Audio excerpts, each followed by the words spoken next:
Good morning, ladies and gentlemen. Good morning, Publisher to Pay members, partners, great dinners we have around the world. So from wherever you are joining us, we are happy to welcome you to the Publisher to Pay Global Assembly. This happens every 3 years in the PWYP network. The last time we had organized it was in Dakar in 2019. It was in person. Unfortunately, this time we organize it online. As you know, the last 2 years we've been facing critical challenges with the COVID pandemic everywhere in the world. So when we started preparing this GA, the pandemic was still there, so we could not anticipate having it in person. So today we are in the third day of the Global Assembly. We'll be having two main sessions, and this one is about how we can foster together more gender-sensitive natural resource governance. So welcome to this session, and then I just wanted to give you a couple of introduction words so that we can start to kick off on this session. So yeah, welcome everybody. So if you can put your name and the place where you are joining from in the chat, that people will be very happy to get in touch and know each other as well. So because this session also is a kind of networking opportunity, and all the Global Assembly is a kind of networking opportunity for all participants to get together as well. So as you may know, several, let's say, research documents, studies have well documented that the extractive sector or the extractive activities have very dire gender consequences, given that women usually have the most to lose in terms of loss of their lands or livelihoods. Gender-based violence is increased in the mining areas, and they have least to gain from the process of extraction. They even don't get much on this. They are not consulted. They don't get benefits from the extractive sector. So the gender issues affect them and involve men as they seek high-risk jobs in the extractive mining site, and with very poor social protection, sometimes due to traditional social safety nets. So also, when you come to the decision-making process, there is a very visible gender imbalance, and this is linked to how extractive resources are managed, both at international mechanisms like the EITI and other mechanisms we know, and at national level as well, and including in the publisher to pay coalitions, we noticed that imbalance in terms of leadership, etc. So all this information we didn't use to pay attention to it, or globally, the extractive transparency movement used to pay very little attention to gender issues today. In publisher to pay, for example, it's only around 2017 we've paid much more attention to the extractive sector, and then we started to influence the extractive industries transparency initiative called EITI, so that this mechanism becomes more gender responsive by promoting disclosure of relevant data to inform gender sensitive recommendations via the multi-stakeholder groups and the national EITI secretariat, but also in publisher to pay coalitions, leadership, and other global bodies, governing bodies, I mean. So since 2017, we've dedicated much more time, energy, even funding to our coalition so that we can together first feminist natural resource governance in the publisher to pay movement, but beyond as well. So with support from our partners, including the Hewlett Foundation and others, Oxfam, the Ford Foundation, and all the coalitions we are working with around the world and other partners. We've been working hardly the last couple of years to foster more feminist, gender-neutral governance. So we've organized several meetings, panels, research, studies, focus group around the world with our coalitions, with other civil society activists, so that together we can build natural resource agenda, which is really gender sensitive. So this has been the priority area on this sector we have been working during the last couple of years. So today, this session is a kind of continuation of all these efforts we've been doing the last couple of years. And for that, we think we need to think even beyond the norms, beyond the traditional policies that are being set, because the studies have revealed that we have some policies, some laws in some countries, but in terms of implementation, we're still facing some challenges. So today we want people to share their experiences.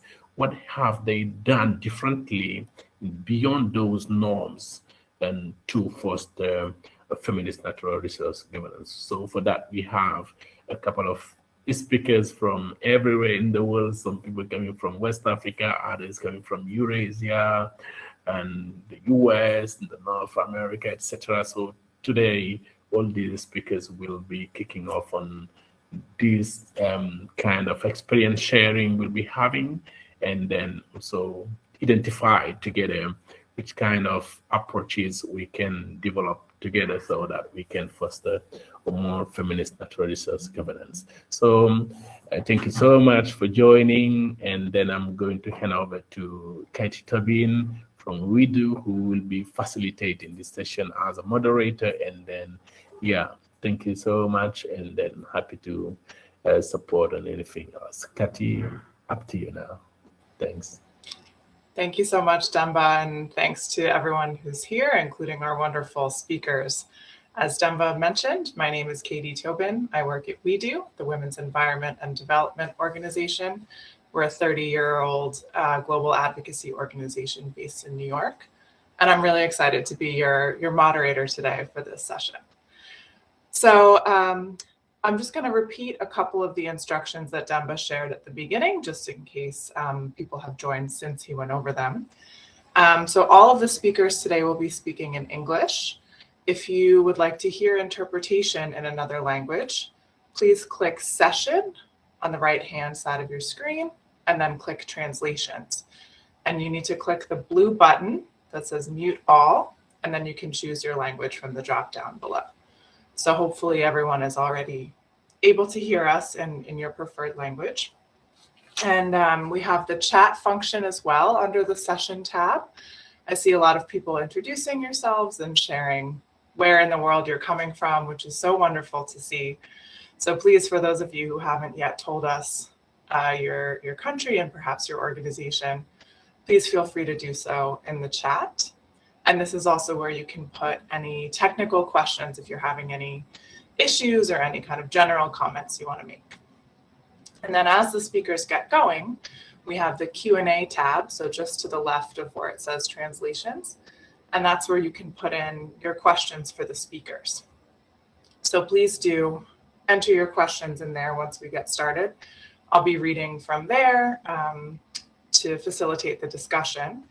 And then you can also indicate that you'd like to speak in either English or French only. Apologies for that, if you'd like to ask a question directly to the speakers. So, and also just to note that the session is being recorded, as it says at the top of your screen. So I think Demba really set out the context for us very well. So thank you again, Demba, for that. But this session is a really exciting one as kind of the gender session of this year's Publish What You Pay Global Assembly. And I think it's a really interesting opportunity to hear, as Demba said, directly from those working on gender in the extractive sector in Zambia, Ghana, Indonesia, and Kyrgyzstan, and really hear about how this work happens, the impact that it has, the challenges we face, the lessons learned, as Demba said, and kind of getting from this concept of the gender transformative potential of extractive industries to actually implementing the work in a way that benefits women and girls and gender diverse people all over the world. So we're going to share those experiences. We're going to explore some innovative approaches to advancing women's rights in the extractive sector.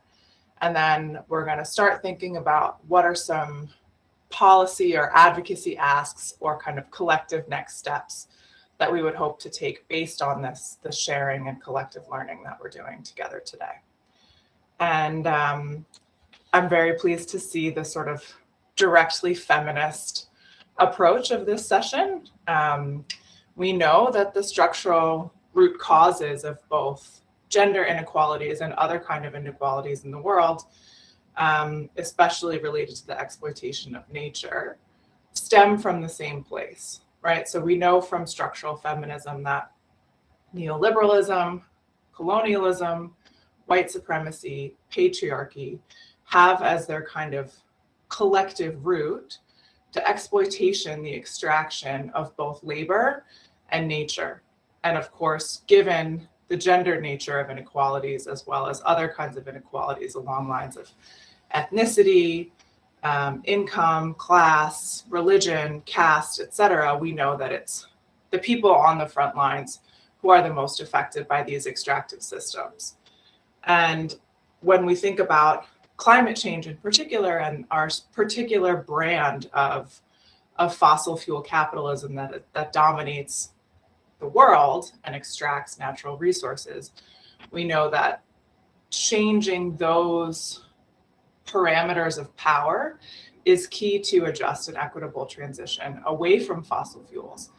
But we know that even within that context, of course, the global economy will continue to be heavily reliant on extractive industries. So as we think about a just and equitable transition, as the kind of environmental movement coalesces itself around this idea and around the idea of looking at gender equality at the same time as addressing climate change, we have to make sure that these broader questions of how the extractive sector functions are not left out of the conversation. So the question of today's session, as Demba was saying, is how can the extractive sector be more beneficial to women? How can women and girls' rights and livelihoods be ensured in the context of ongoing and potentially upscaled extraction, given the diversity of contexts and locations in which extractive industries operate all over the world? But I think I'm personally also interested in a broader question, which is how could the extractive sector or extractive sector governance be transformed alongside the social and environmental and economic and geopolitical structures that govern it, to really be an engine for transformation of the inequalities that shape the lives of women, of girls, of gender diverse people, and of frontline communities, often indigenous communities who are living where these extractive sectors are operating. What would it look like to restructure this system of economic and environmental arrangements in a way that's truly beneficial and protective of both people and the planet, while existing as an engine for greater equality of all kinds, including along lines of gender? And given how much work we're going to hear about, amazing work that's already been done, we know from the work that the sector has been doing, even if it is very recent, how can we sort of advance a feminist approach to extractive sector governance, to measurement, to data, to linking in with all of these kind of climate conversations, economic justice conversations, to really think about harnessing resource rents from extraction to transform our societies and our economies towards the kind of state interventions that make people's lives better, that enable public service provision, that enable climate action, and that serve to advance gender equality. So these are some of the issues we'll be discussing today. We have an amazing panel of 4 dynamic activists and experts from all over the world. I'll introduce them, and then I'll turn to them one by one. So first, we have Ms. Etta Chinya. Etta is the executive director of the Zambia Alliance for Women. She's a feminist, she's an environmental activist, and she's also an economist with financial expertise and a full member of the Economic Association of Zambia. She's an entrepreneur, she wears many hats, and she sits on both the UNDP Global Environmental Small Grant Steering Committee and other NGO boards in Zambia. Thanks, Etta, for being with us. We also have Ms. Mabel Akwaye. She's a senior policy analyst at the Africa Center for Energy Policy based in Ghana. She's an extractive and energy professional, experienced policy advocate, and she, at SF, leads the implementation of multi-donor projects in the energy and extractive industries. She works on research and policy analysis in the energy and extractive sectors, and she's interested in optimizing extractive resources for inclusive and sustainable economic development on the African continent, as well as gender diversity and natural resource governance, and integrating the differential impact of the energy transition in the context of this idea of the just and equitable transition. Thanks, Mabel, for being with us. We also have Mr. Arianto Nugroho, who's the national coordinator from Publish What You Pay Indonesia. He's been part of the Publish What You Pay movement since 2014, and he's also represented civil society in the EITI Indonesia Multi-Stakeholder Group. He has experience in anti-corruption and integrity in collaboration with Transparency International Indonesia, and he's also been involved in a specifically gender budgeting focused project in Central Java. Thank you so much, Arianto, for being with us. And then last but not least, we have Ms. Nazik Imanbekova from Publish What You Pay in Kyrgyzstan. She's a transparency and open government activist. She's worked at various organizations on these issues and on accountability in the mining sector.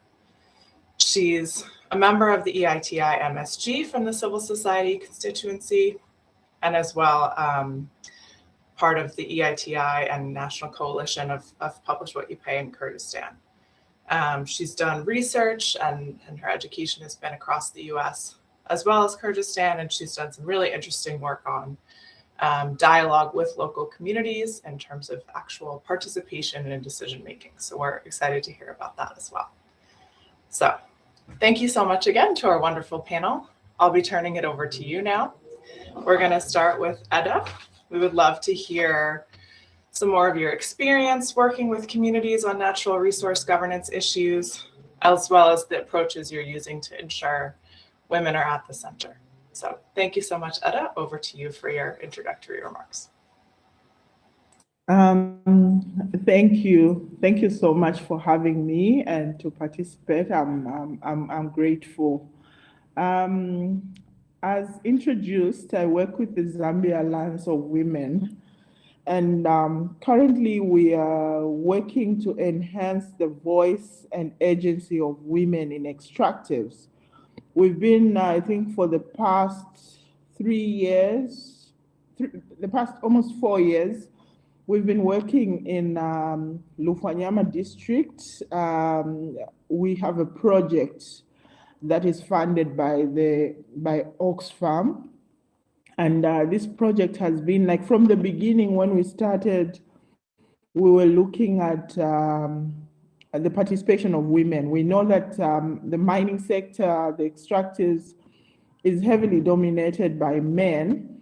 Our focus in the areas where we're working, first of all, I'll tell you that Lufanyama is the second biggest district in the country. And then it houses the biggest mine, like in terms of emerald mine. We have the Kyrgyzstan and Grizzly mines. The Kyrgyzstan is one of the biggest emerald mines in in the world. So we work with those communities within the Lufanyama district, within the area. That area, despite having so much so much to offer in terms of mining, in terms of the minerals that it has, the district is very far from development. The road network, the people are so much into poverty. And so I think our focus has been to look at how the mining, the money that comes from the mines can benefit the locals within the districts where the mines are found. And so we've been working around issues like talking to the communities actually about how they can be able to participate, to make sure that before any investment comes into their areas, they're involved in the decision making. We've been talking about issues of free, prior, and informed consent, but at the moment, most of the projects have passed that stage because they are already in operation. Now we're looking at how we can make sure that whatever revenue comes from the mine benefits, some of it is retained in the communities, and especially to make sure that the women also participate in terms of decision making.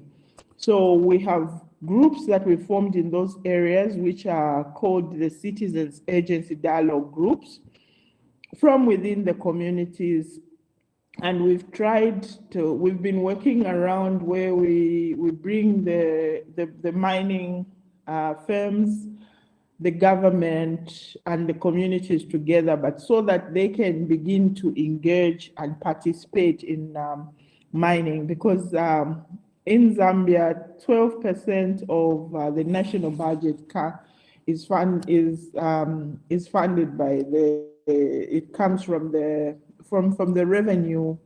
12% comes from mining, and so we see that's a huge contribution that comes from the mine. But we think that with transparency and accountability, even more can be realized. But then we also see that there are a lot of maybe whatever the use or the expenditure of the same money could be better if it's inclusive in a way that it's taken to priority sectors that help to alleviate poverty in the area. So we've been doing quite a lot working, but I think what has been our focus is actually to create a platform for the communities to speak for themselves, but also those communities are led by women, and and they are made to realize that power will not be given to them by anybody else, but that they themselves have the power, and they should just make sure that they utilize the power that they have to hold duty bearers to account. Thank you. Thank you so much, Eda. Really interesting to learn a bit about your work and the issues that you face, including the really important question of free, prior, and informed consent, which of course is always the ask, but how do you manage that when the projects are already started?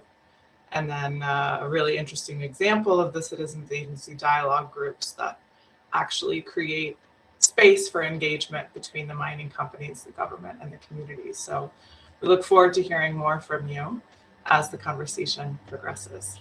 Thank you. We'll turn now to Maybelle. Really interested to hear your insights on the sort of energy and extraction dimension in particular, and the kind of challenges and potential of a just transition in this sector, and what implications that has for women. So Maybelle, thank you. Over to you.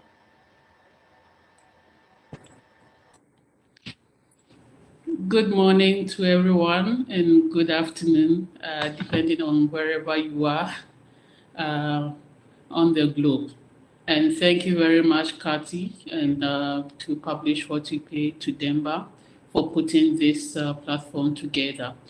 As already mentioned, my name is Mabel. I work with the Africa Center for Energy Policy. You are very right. It is no new. The energy transition is no news, and we understand the global agency to transition. Whether the debate is to transition or not, the point is there is a revolution going on. There are efforts to and other biodiversity. So depending on how we look at it, whether it's a move to cleaner energy or whether it's a business opportunity for others, as we popularly say, by all means, you have to also move to respond to the global trend. So be as it may, for any revolution, we need to ensure that the lives of people are not left impoverished.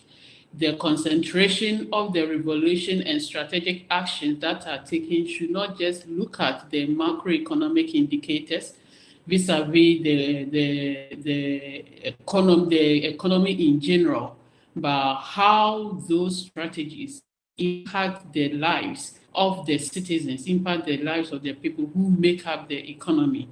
And that is why in the spirit of this energy transition, the Africa Center for Energy Policy, we commissioned a project last year to look at alternative clean energy fuels for women in rural areas and peri-urban centers. More often, the discussion is on just transitioning from fossil fuels.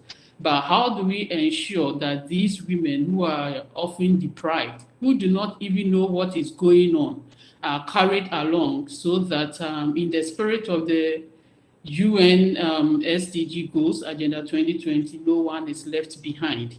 So broadly, when you look at the climate actions, I believe you all agree with me that one key sector that is suffering the brunt has been the agri sector. And when you come to Africa down here, majority of the population are in that sector, and mainly women. Over 50% of the population are mainly women who are engaged in smallholder farming. Therefore, any attempt to mitigate climate impact is supposed to be beneficial to women.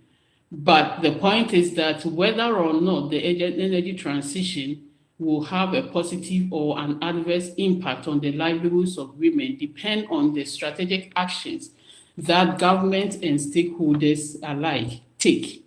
So how do we ensure that these women are carried along? When you visit our rural communities and other peri-urban centers, you realize that their main source of fuel, for them, they don't embark in a lot of productive ventures that require energy. Their main use of energy is cooking.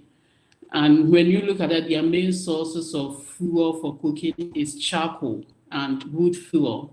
When we come back to Ghana, wood fuel and charcoal burning are one of the major contributors to our carbon emissions.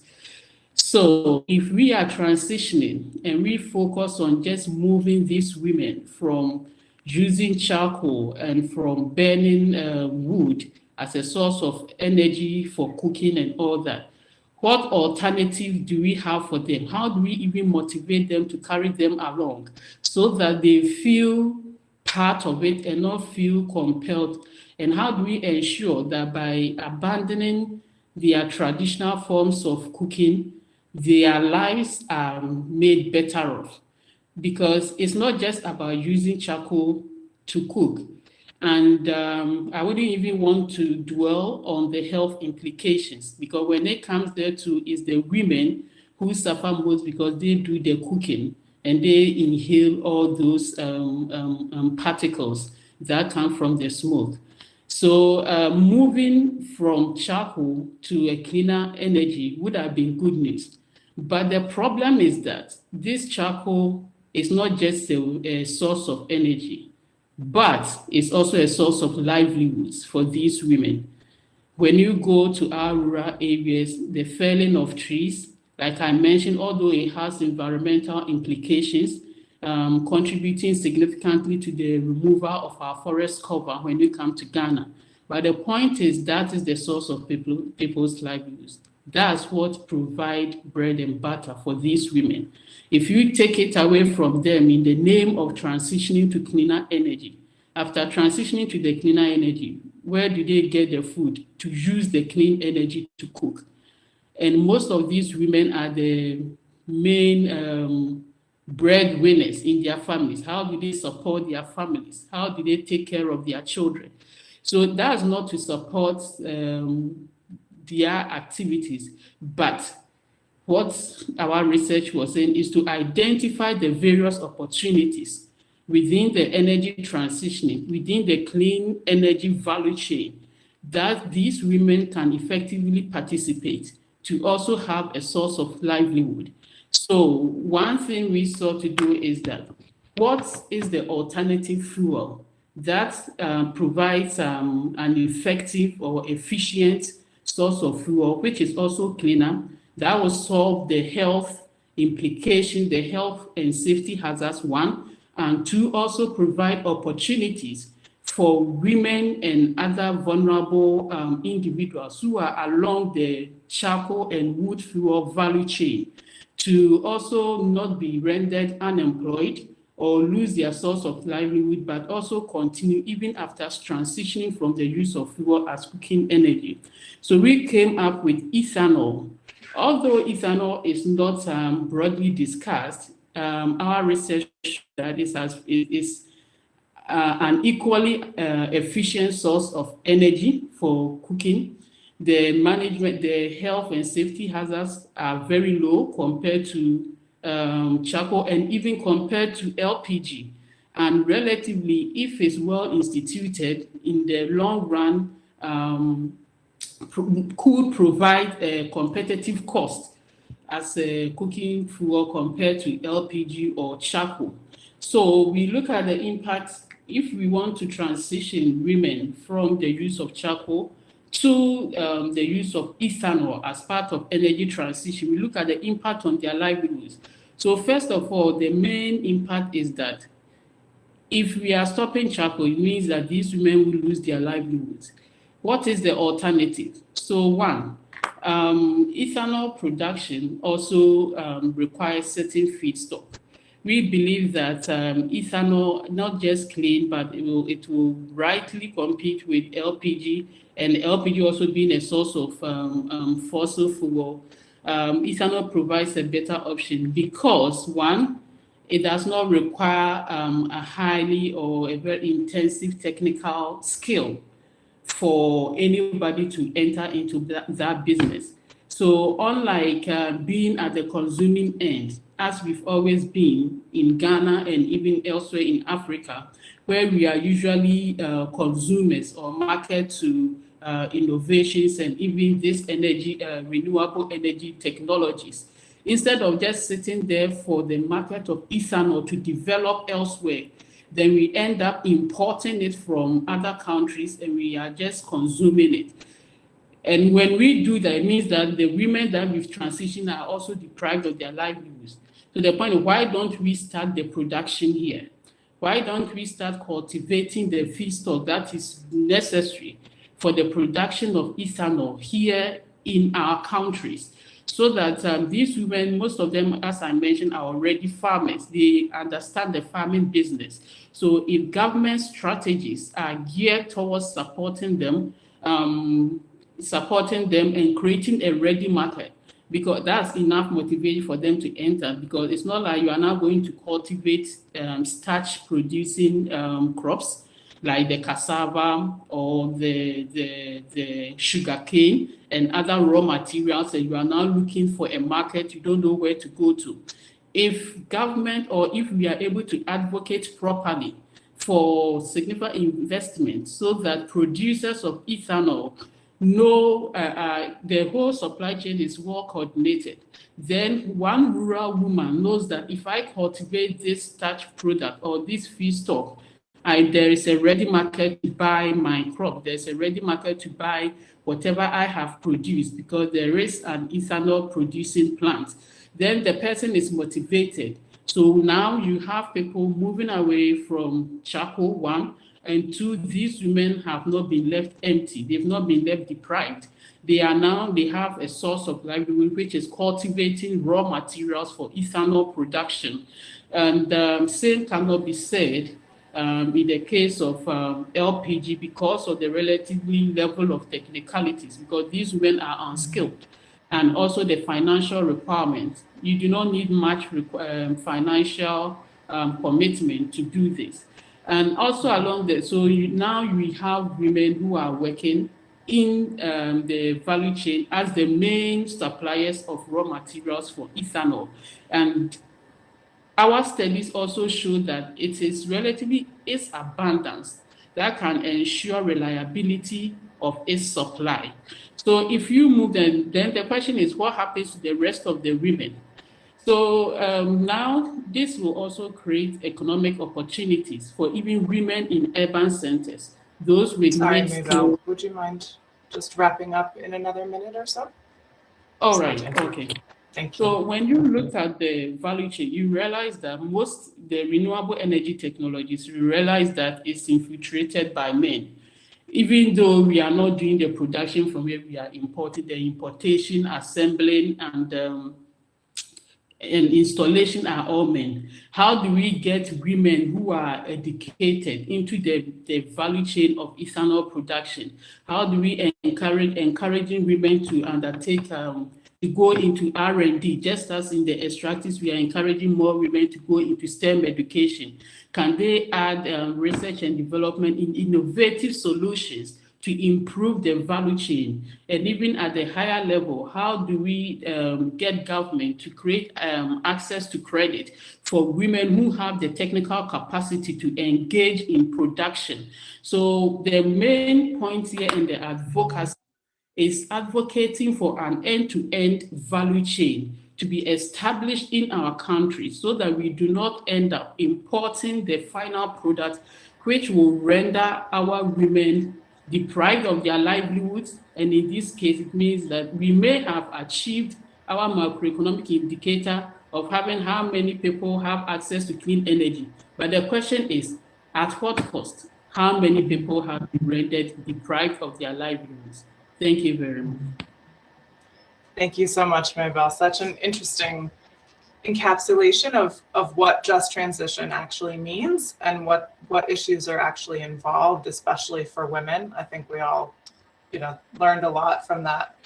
The health implications, the trade and value chain question, the kind of putting it in context of the broader economic dimensions of consuming and importing rather than producing and having a ready market. So really interesting, and sorry to have to cut you off. We'll definitely come back to you for a second round and to take questions as well. So thank you. So now we're turning to Arianto. It would be wonderful to hear from you, given your extensive experience in not only the extractive sector, but the transparency and accountability movement, how gender equality fits in there, both perhaps from work you've seen in Indonesia, and then more broadly, kind of what is the relationship of gender equality to these questions? Thank you, and over to you. Okay, good morning, good afternoon, and good night. Thanks for this opportunity to join and share on this important and interesting sessions. I would like to share Indonesian civil society experience who work and fight for gender equality, for gender justice and inclusiveness in the energy, environment, and natural resource sector.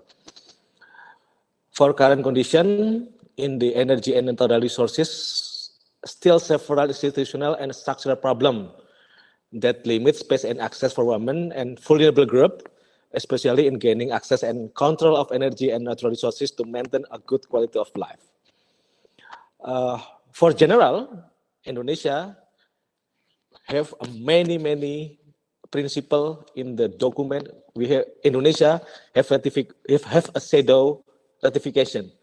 Indonesia, one of the ATI country implemented. Also, Indonesia have many platform, many initiative in the context of principle of gender justice. But our problem is in the implementation of gender, particularly in the energy sector. One of the published PWYP Indonesia article, last year publications, explains how women challenge in renewable energy in Indonesia. First, energy as a part of life that is far-fetched from women. It is a reality that women's domestic realm is close linked with energy. Inside a household, for example, women are the first to deal with finding energy source to support their families. In rural areas where there is no electricity, mothers would work themselves to collect firewood and kerosene for cooking and light their homes.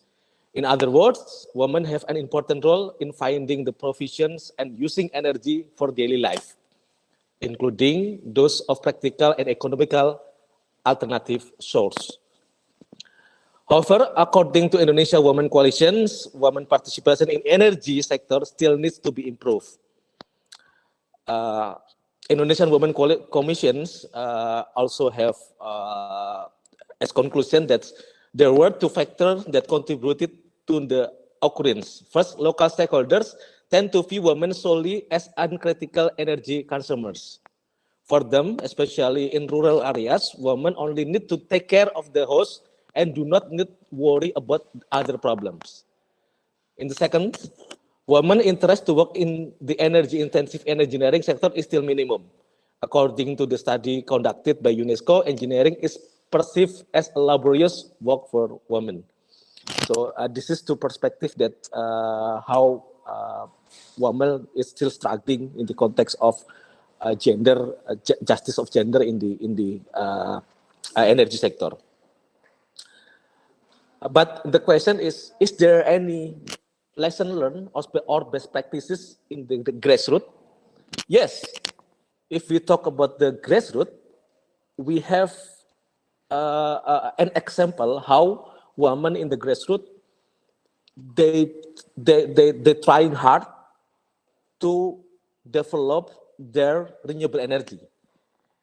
In 2013, perempuan kepala keluarga, who is Copernicus local partner, introduced the solar home system in East Nusa Tenggara, one of the small island in Indonesia, given the high potential for solar power in the area.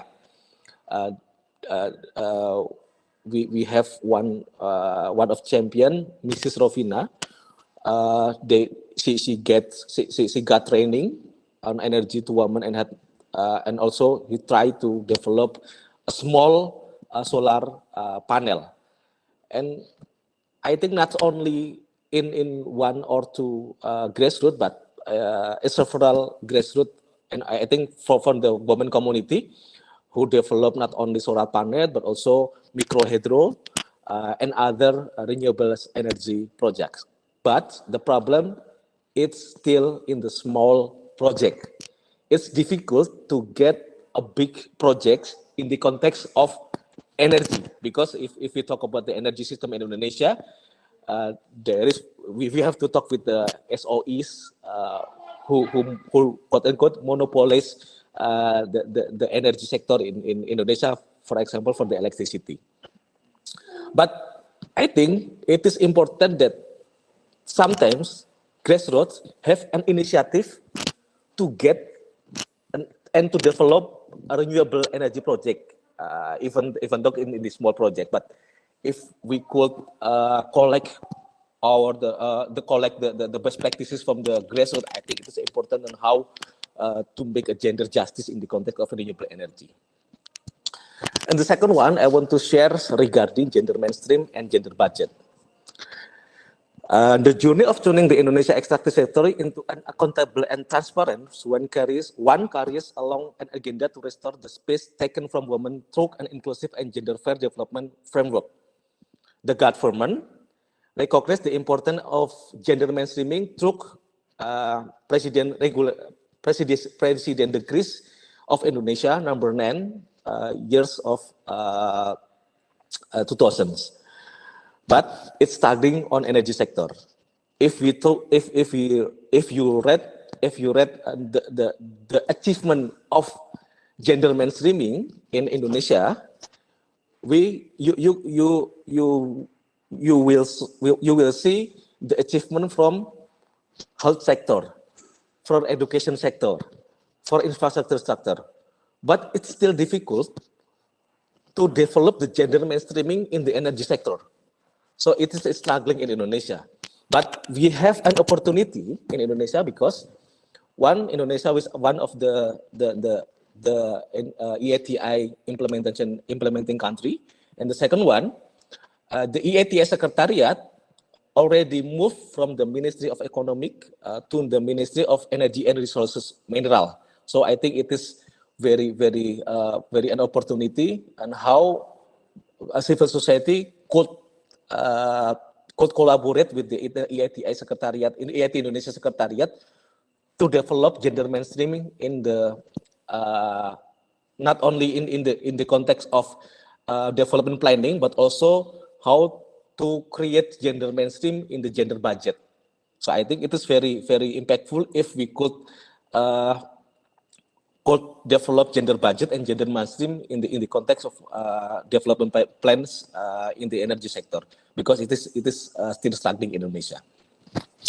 Also, we have a lesson learned that we have two members of Indonesia Public WYP Indonesia Coalition, Partiro in Jakarta and Fitrario, one of the member in the Riau Province in Sumatra's islands, one of the big island in Indonesia. Partiro and Fitrario developed, we call it ecological fiscal transfer by the provincial, district, and government. So in general, EFT or ecological fiscal transfers is how the local government use revenue sharing from the extractive sector through budget earmark to decrease impact for the environmental. It's not only able to encourage environmental protection or decrease the poverty, but can also accelerate gender mainstream in the regional level. The implementation of ecological fiscal transfer provides space for exploration for the regions to accelerate gender mainstream. For example, using disaggregated data when completing EFT performance indicator as example on the extreme in the upstream side. For the downstream side, for example, this done by formulating performance indicator that are used to provide a fiscal incentive, namely the Gender Development Index and Gender Empowerment Index. So when the government, the central government give the revenue sharing, we use the indicator on gender mainstream to make this ecological fiscal transfer. So basically, we use revenue fiscal transfer using the gender mainstream. And I think the last but not least, because Public WYP Indonesia as a co-chair of Civil 20, I am a co-chair of Civil 20, and Public WYP Indonesia also chair of the anti-corruption working group. I think Indonesia is presidency of G20 in this year. It is a very important forum in this year, and today civil society, our C20 Indonesia, we have 7 working group. We have Vaccine Access and Global Health Working Group, Environmental Climate Justice and Energy Transition Working Group, SDGs and Humanitarian Working Group, Education, Digitalization, Civic Space Working Group, Anti-Corruption Working Group, Taxation and Sustainable Finance, and we have specifically Gender Equality and Disability Working Group. So I think it is important why we develop Gender Equality and Disability Working Group. In this working group, we have a concern how strengthening support from various parties to ensure the perspective of GEDC, Gender Equality, Disability, and Social Inclusion, we call it GEDC, becomes the foundations of G20 agenda. So this working group collaborate with the Women 20, collaborate with the Y20, with the with the Science 20 and another engagement group, also with the women empowerment ministry, to make sure that the G20 agenda have to not only consideration but have to implementations the GETC as a principle. And last but not least, energy transition. It means not only energy transition, not only technology transitions, but also economic transitions, social transitions, and etc. And I think it is important because, for example, if we talk about renewable energy to develop solar panel, we need battery in the downstream. In the upstream, we need nickel. So there are many exploitation on the nickel. We have to build smelter. We have to build another project in the downstream, and again, women, children, and vulnerable people have been get an impact for this energy transition. And of course, when the local government or when the province who have natural resources from the coal, for example, when we talk about the quit coal or phase out coal, one of the problem in the area who have a coal productions, what is the economic diversifications after the fossil fuel? This is our question for the natural resource rich area. Thank you. Thank you so much, Arianta. So many important points there. And I think really illustrating why this kind of session is so valuable, because as you mentioned, there are solutions, there are things that are working at the grassroots, and it's just a question of upscaling them or enabling them and also bringing them into global policy spaces like the G20 and the C20 that you mentioned. Also really liked your example of the ecological fiscal transfers and how those can also be used as a specific instrument to advance gender equality, as well as the kind of climate impact, the livelihoods question. I think I've really been appreciating from all of the speakers so far this kind of holistic approach to the economic and environmental and climate, as well as the gender question. So thank you. We now turn to Nazik. It would be wonderful to hear a little bit more about your work with local communities in Kyrgyzstan, the dialogues that you've been part of and that you've been researching with governments, in terms of actual impact on decision making, because as we know, that is the goal, beyond consultation to actual influence. So over to you. Thank you so much, Nazik. Thank you, Kathy. I will need your help. I just want to share my screen. Let me know if you can see my screen.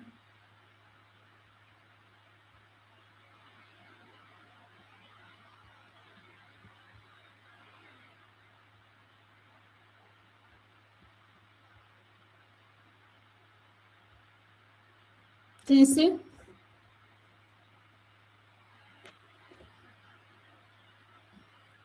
Yeah. Yes. We see it. Thanks. Good. Warm greetings from Kyrgyzstan. And before I start my presentation, I just want to take a minute and congratulate PWYP with the anniversary and with the great work they do all over the world. Now we just sharing some of it, and I'm sure there are a lot more stories to share, not only regarding gender, but many other things. I'm a member of EITMSG from the Civic Society and the project manager of this project on gender. So I'm going to tell a little about our project that we're implementing last 18 months. So before that, I want to just introduce you how gender balance is in Kyrgyzstan in PWYP coalition, as well as in EITMSG. And I'm sure you've seen a lot about this infographic, so we'll just concentrate on Kyrgyzstan. In Kyrgyzstan, there are 3 women and 2 men from civic society, 0 from business, and unknown from government bodies, because members always change and people just come when they're available or when they want to. And also because there were structural changes in the government because of political upheaval that that happened back in October 2020. So this is the structure of MSG. In Kyrgyzstan, the EITI MSG has been led basically by men because our state body in the mining sector has always been led by men. So, but in the history of Kyrgyzstan, for the first time at the moment, we have a woman minister and vice minister in the Ministry of Natural Resources. And national coordinator of EITI National Secretary was a woman for a while, but now is a man. And the national coordinator of the Published for Debate Coalition in Kyrgyzstan is a woman. And we have a little less women in the national coalition of Published for Debate in Kyrgyzstan. It's very fascinating to see how many countries have been disclosing gender desegregated data, which is unfortunately is not the case in Kyrgyzstan. And this project and our team is working to change this situation and get the gender desegregated data. Okay. So this is the EITA requirements 2019, and I'm sure you all know. So main project objectives were to document the participation of women in the workforce in the mining sector, and also expose additional encouragement or requirements in the global EITA standard 2022 by conducting gender diagnostics in the mining sector of Kyrgyzstan. Second, we wanted to empower members of coalition, women, local activists, journalists, youth to advocate for gender-related issues in the mining sector through trainings on advocacy and gender, and implementation some advocacy campaigns in the regions. And finally, to build the institutional understanding and support EITA MSG members and as well as members of Published for Debate in Kyrgyzstan on promoting greater women participation in the natural resource governance. So the project is financed by Published for Debate, and it's going, it was started in July 1st last year, and now we are planning to complete December 21st. Main partners such as members of NGO Consortium for the Promotion of EITA, it's a national Published for Debate coalition, Minister of Natural Resource, Ecology and Technical Supervision, and this minister also supervises the National EITA Secretariat, EITA MSG members and other international organizations, and main focus areas in Kyrgyzstan, about 7 or 8 regions where most of the strategic mines are located. First of all, stage 1 was to conduct gender diagnostics, where we tried to get information from 14 mining companies about the women that work in the mining companies. And basically in the beginning, as a member of EITA MSG, I couldn't do that, but only with the help of EITA Secretariat and the Ministry of Natural Resources, we finally got gender desegregated data from 10 strategically important mining companies. And now we're working on finalizing gender diagnosis, where we also conducted focus groups in the 6 regions where our main mines are located.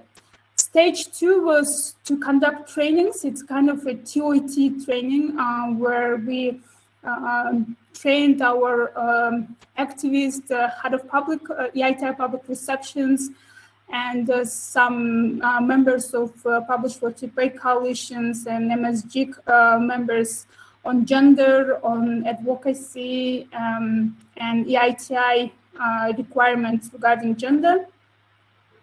Stage 3 was conducting national advocacy campaign on elimination of the list on prohibited professions for women in the mining sector. I'm not really sure if you are aware, but we have a list that was inherited from the USSR, and most of the post-Soviet countries had this list, at least like in the beginning, but then they started to eliminate this list. So Ukraine, Armenia, Georgia, and other countries, Mongolia, it wasn't a part of USSR, but still, they just got rid of this list of the prohibited professions, and the only countries that still have this list are Kyrgyzstan, Tajikistan, Azerbaijan, Kazakhstan, Russia, and we tried to make our government also to eliminate, and we are still in this process, but we did a tremendous work on that. Stage 4 was supporting activities of EITI MSG, where we tried to support implementation of EITI MSG's work plan for 2021 and 2022. And final, conducting international national events where we wanted to share our experience of enhancing gender representation in the workforce in Kyrgyzstan. And I want to also highlight that we wanted to make a maximum visibility of our project. So we made a great attention for media plan implementation, and also throughout the project we had a legal support because they were legal. The list is also a legal document, and also in our gender diagnostic we had a chapter where our lawyer just analyzed gender analysis of the mining legislation. And the main results that we are expecting, and we just got most of it, it's availability and accessibility of disaggregated data on the gender participation of women in the labor force of the mining sector in Kyrgyzstan. We raised, I believe we raised awareness and disseminated information about the new EITI 2019 requirements related to gender, identified additional requirements to promote gender equality in the mining sector for recommendation to the EITI International Secretariat, and also enhanced capacity and experience of the Publish What You Pay National Coalition members, also EITI members, MSG members, and non-coalition activists on addressing gender equality, and also address the practice of discrimination against women in the mining sector, which is our national advocacy campaign. So here are some useful links that we used throughout our project implementation, and we found very useful stories, experiences that we actually implemented during our project. So I just thought that it would be useful for you. Thank you. And if you have any questions, I'm very happy to answer. You can email me if you want some other documents. And back to Katie. Thank you. Thank you so much, Nazik. Really helpful to hear about your work and to see those the graphics and the data as well. I think you make a really important point about data, that it's not, first of all, there's such a lack of gender disaggregated data when we're even trying to figure out what we're talking about in the sector. And then where it does exist, as we saw in kind of the concept note for this session, we have to figure out how to best promote its use so that we're actually implementing the results of projects like the one you described in Kyrgyzstan with talking to people, having focus groups, really starting with the gender diagnostics before you figure out the advocacy or the asks for the mining sector and for the government. So lots to learn from there. And I already have a question in the chat that I'm going to direct to you. So thank you so much to each of our participants for this first round. We have lots of questions, lots of dynamic conversation in the chat and in the Q&A, and we encourage the participants to keep adding your questions to the Q&A. So maybe I'll start with Edda, because I think so far you've spoken the least, and there was real interest in the Q&A to hear more about the challenges you face in your work and how you address them. So if you want to talk a little bit more about what your work actually looks like on the ground, and if you have particular challenges to share or maybe that you've overcome. So thanks, Edda. Okay, so first of all, I think I saw a question that was asking about the challenges in the field, and basically I think in my response I looked at the fact that the mining communities are like really so much into poverty. They are in terms of access to clean water for drinking and just general use, you find that they do not have running water, so they do not have even the water is not actually sufficient.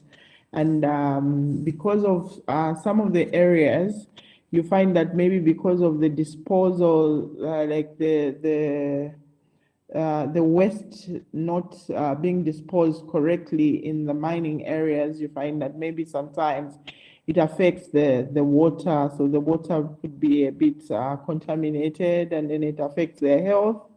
So there are some of those challenges that have to deal with. I think mining, to me, I think mining comes with a lot of environmental challenges. Where there are areas where maybe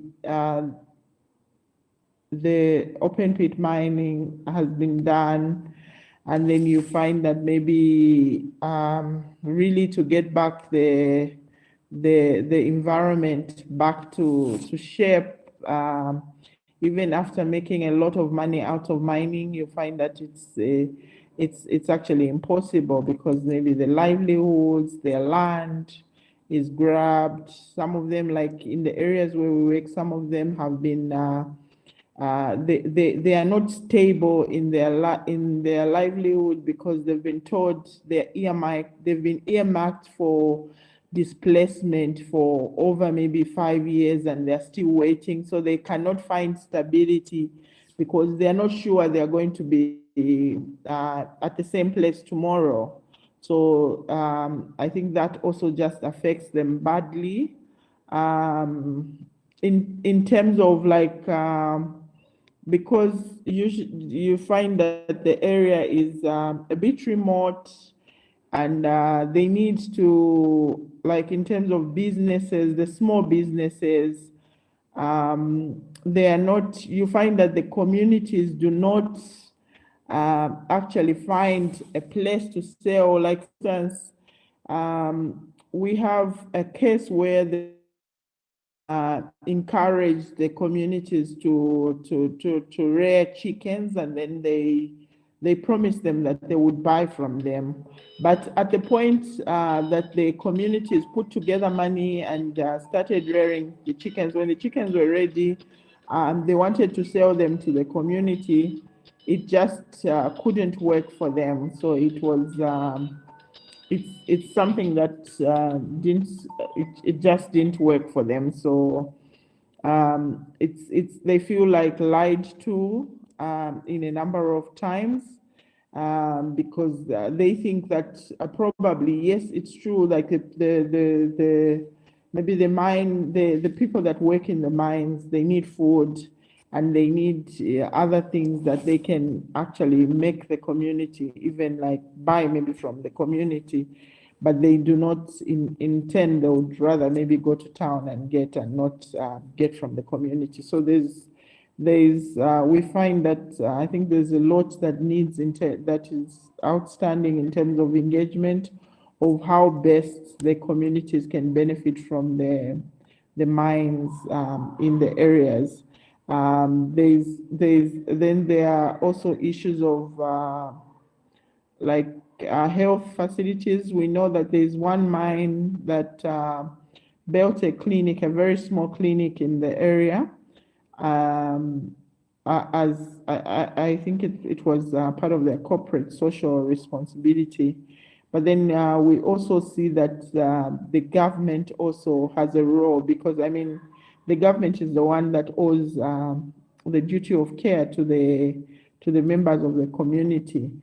So that mine was that clinic was built. It does not have staff in place. It doesn't have medication like just even just the simple, the basic medication that maybe a clinic should have. It doesn't have. So I think there's a lot that the community feels they are not being given. They are neglected in terms of a service that they should get from the government. But also in encouraging them to do their own businesses, then we need them to be supported so they can also just find their feet. And I think even just working around, for us, that's why we've been working around with promoting women leadership in different avenues, so that they can so that we can see maybe probably a change in terms of accountability, and in terms of just the well-being of the families in general. Thank you so much, Etta, for illustrating a little bit more of the context in which you're working, and of the sort of the challenges also facing the government in terms of the duty of care or the responsibility.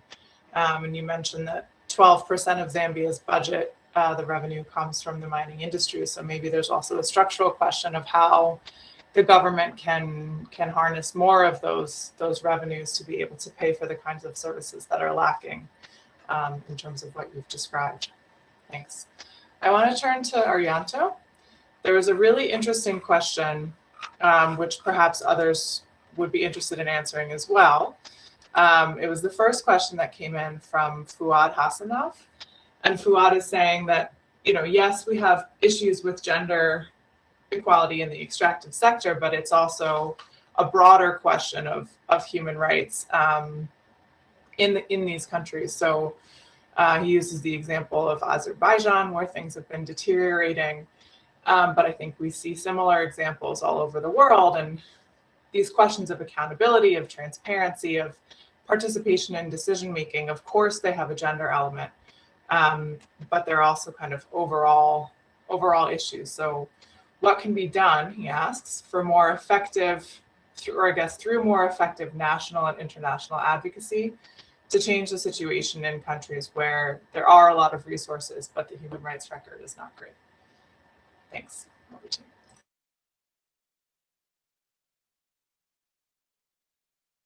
You're still on mute, Arianto. Sorry, can you unmute yourself?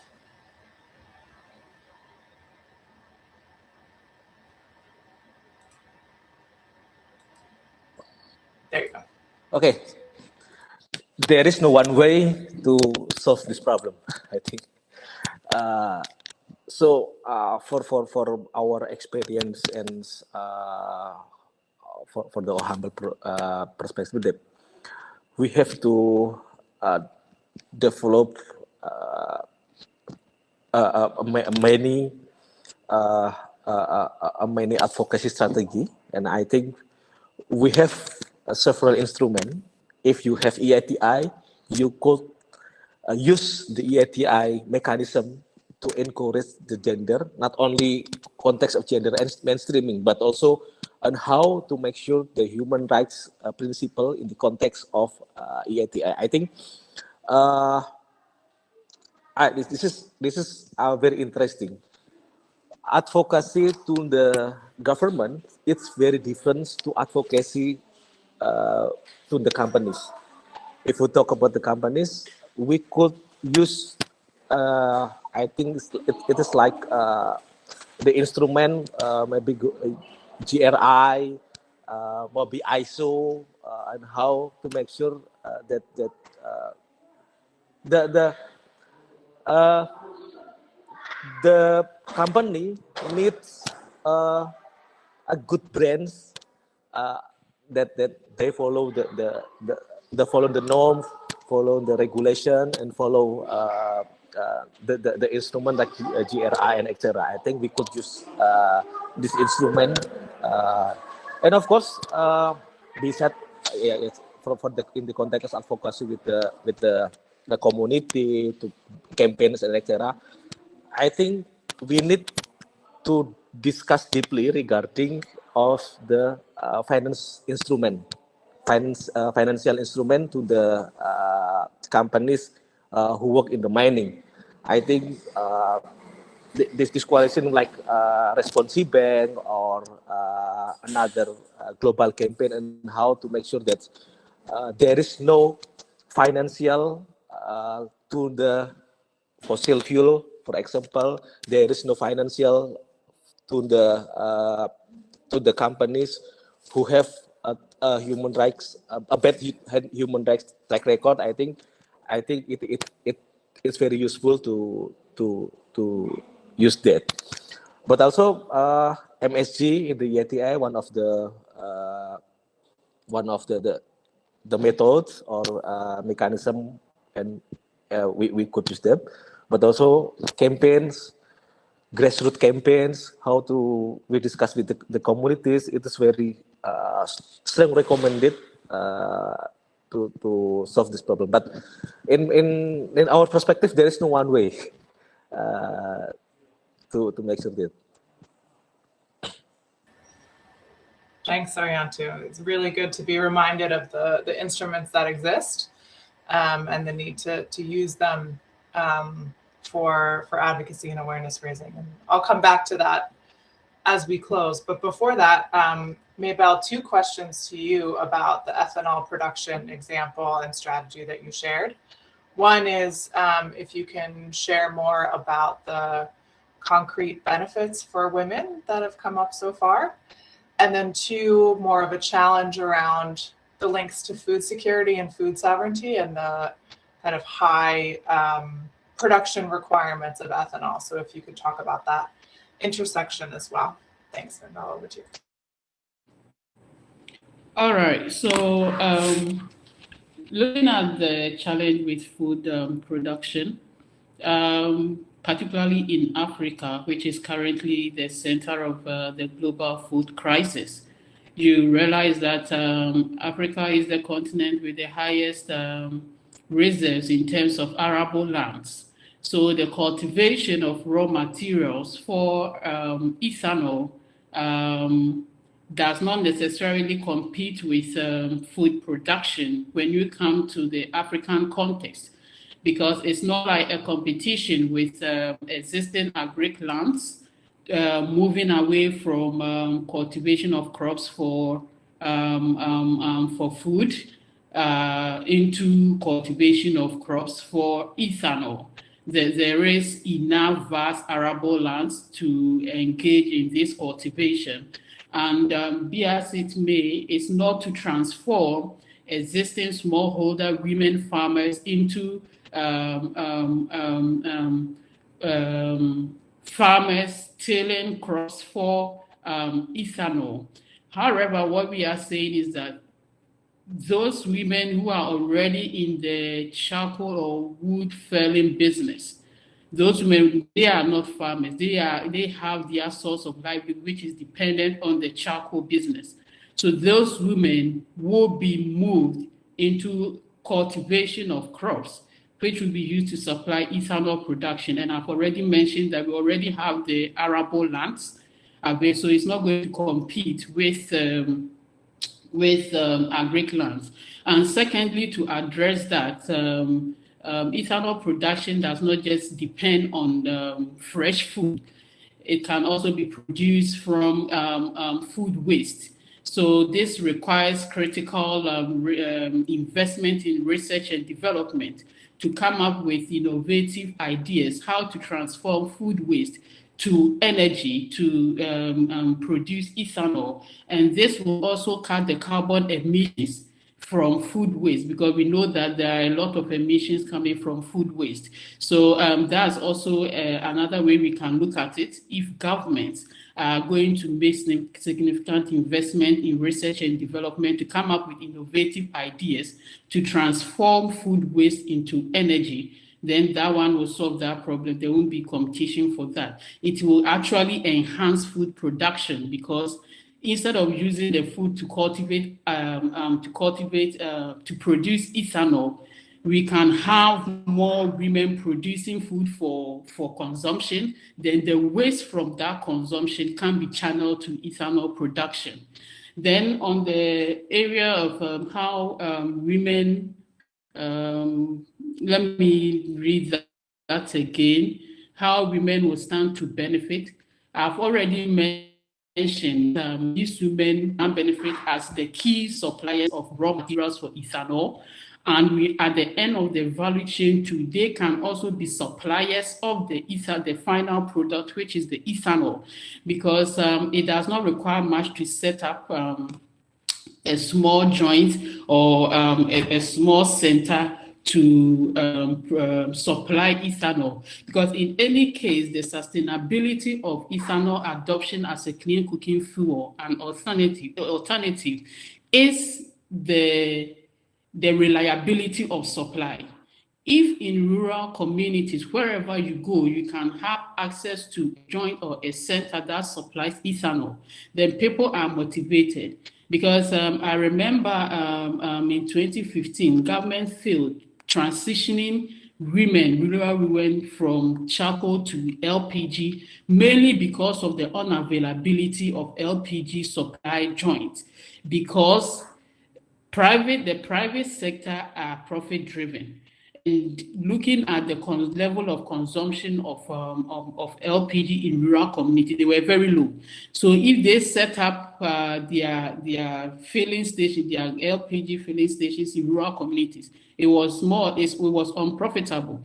So now government distributed cylinders, LPG to people after the first consumption. Now, where do we source LPG from? It became a problem, and that project failed. And this is where the women can come in to be used as suppliers of the final products in rural communities, so that in any community you go, your neighbor is selling the ethanol finished product, then it's easier. This also creates a source of employment for these women. You don't even have to be a full-time ethanol supplier. You can be doing your work and also be an ethanol supplier, because these rural areas are communal. And I was also talking about even along the value chain for women who are educated, who are not even in the rural communities.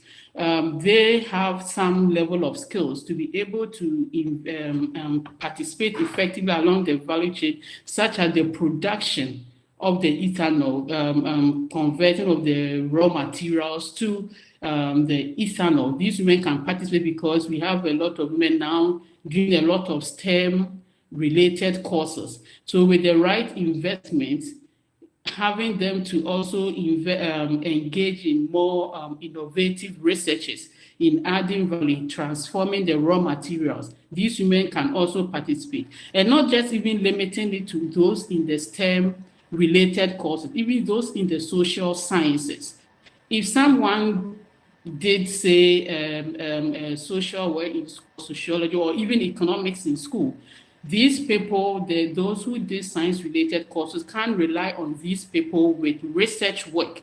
So you go to the various, these women who have social sciences background can go to rural communities to undertake baseline studies and come up with tailor-made solutions for specific communities based on their specific needs. And these findings will be used by women in science to come up with tailor-made solutions to meet the specific need of these people. And that will ensure that the value chain is well maintained, the production of ethanol is well sustained, and the supply is consistent to ensure that it has come to stay. Not like we do it for a period, and after a period, there's cut in production and it does not work. When we come even at the very women's SMEs, this is the point I have mentioned, that when we come to the tail and you realize that it's all men in terms of the service and all that, and even the businesses that are engaged in the production, it's all men. Women SMEs can come together, and this will give them, qualify them for credit facilities in financial institutions to be able to make prudent investment along the value chain. So even women associations even have a higher advantage of participating in terms of the production value chain. Thank you. Thank you so much, Mabel. Really comprehensive answers to those questions. And it does sound like a very hopeful example. So we'll look forward to hearing more about that as it develops. Nazik, there's a question in the Q&A that very much aligns with your presentation and what you were talking about, from Tunisia, saying that, you know, even though the gender equality situation there is better than in other places, there's a lack of information about gender in the CSR reports of companies. And there's a lack of representation of women in positions of responsibility, both within the companies themselves and even within the EITI, MSG, and all of that. So the question is, do you perhaps from the project results or other work, do you have suggestions on the best ways to improve the representation of women in the sector? So over to you. Thank you. Yeah, we found out that only 10% of the leadership in all mining companies are actually women, and that women usually work in very low-paid positions like cleaning, service, administration, accounting, and etc. And basically, the high-paid positions regarding mining itself and other relative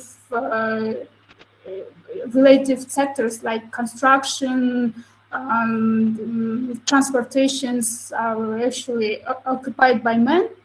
And now we want to advocate to add gender-related data to EITI reports, and also to advocate so that mining companies make infographics or provide some kind of information regarding gender in their website.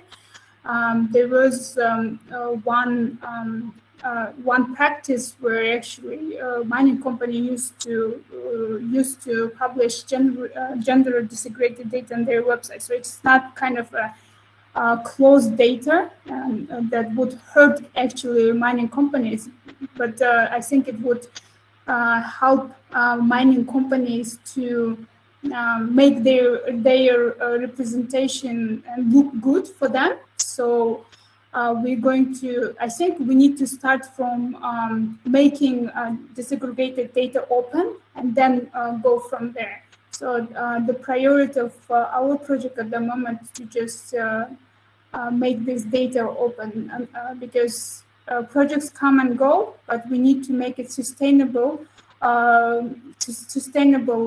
case for opening the data. So hopefully we can achieve that. Thank you. Thanks, Nazik. Okay, it's time to wrap up. Maybe I'll give each of the panelists one line to discuss one more issue that's been coming up in the chat, which is the strategies for awareness raising and for advocacy. So if you can share one piece of advice or one lesson learned on how to raise awareness and undertake advocacy on gender and the extractives, and then we'll close. So maybe Nazik, I'll start with you. Yeah.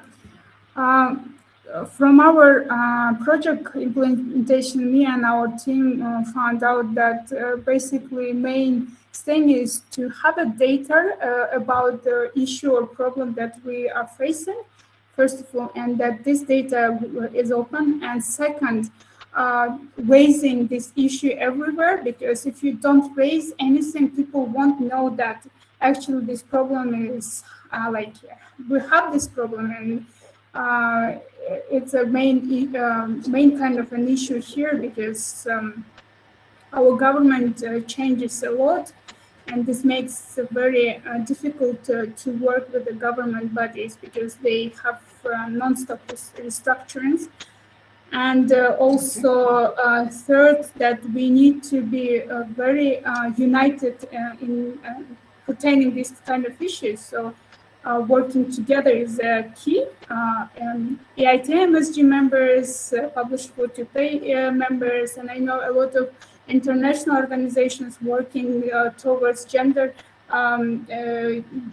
equity, like UN Women and other international organizations. And we need to work together towards the aim. So this is the main kind of openings for our team. And Thank you. Thank you. Being told that we might get, the session will actually close right at 30 after. So just to share that there's a survey we would love for all of you to fill out, letting us know what you thought of the session. And then now we'll continue with, we heard from Nazik, data, open data, and unity among the actors. And maybe Etta, if you have just one line of what we need in terms of awareness raising and advocacy.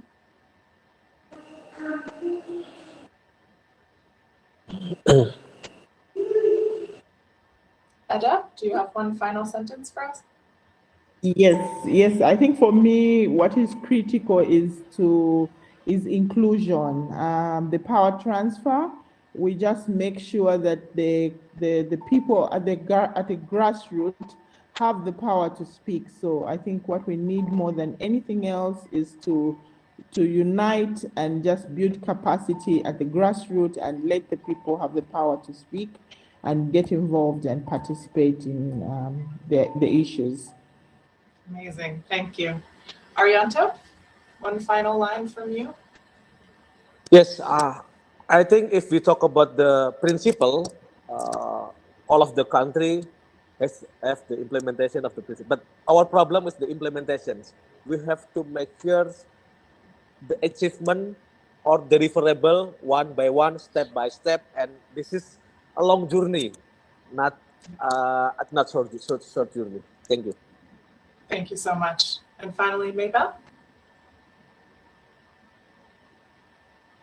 All right, so what I want to say is that we know we are transitioning, and the main culprit here is fossil fuels.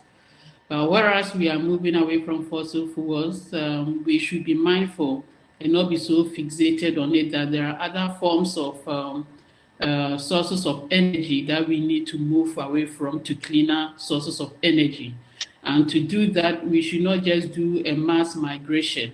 We should pay attention to the people involved, how this transitioning is affecting the people who were involved in the previous business. How do we empower them, and how do we equip them to be relevant in the new transition so that they will be motivated and their lives will not be impoverished? The transitioning should enhance the standard of living of people, many children and vulnerables in rural communities, which constitute a higher proportion of the poor population. So government, we should not lose sight of them. We should ensure that these people are properly placed. We should invest in R&D and other innovation ideas to identify inherent opportunities within the energy transition where these people can also play a role. Thank you very much. Thank you. Thank you so much to our panelists and to our amazing participants. It's been such an interesting discussion. We've heard so much about the holistic approach we need to take, taking into account livelihoods, health, climate, just transition, really the contextual specificity, learning from the examples that exist, the innovations, the grassroots work that is so valuable to learn from and that we can upscale. And then also not forgetting the mechanisms that exist that we need to raise awareness about and improve so that they really can be engines of gender equality. So reminder to please fill out the survey. It's been placed in the chat. Thank you all so much for being part of this session, and we wish you a wonderful remainder of the Global Assembly and remainders of your days. Thank you so much.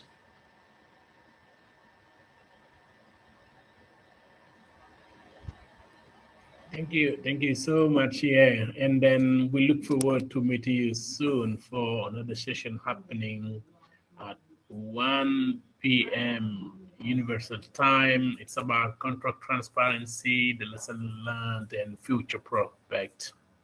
So, and then for Publisher to Pay members, tomorrow also there is a final governance session where we invite all PWYP members to join, please.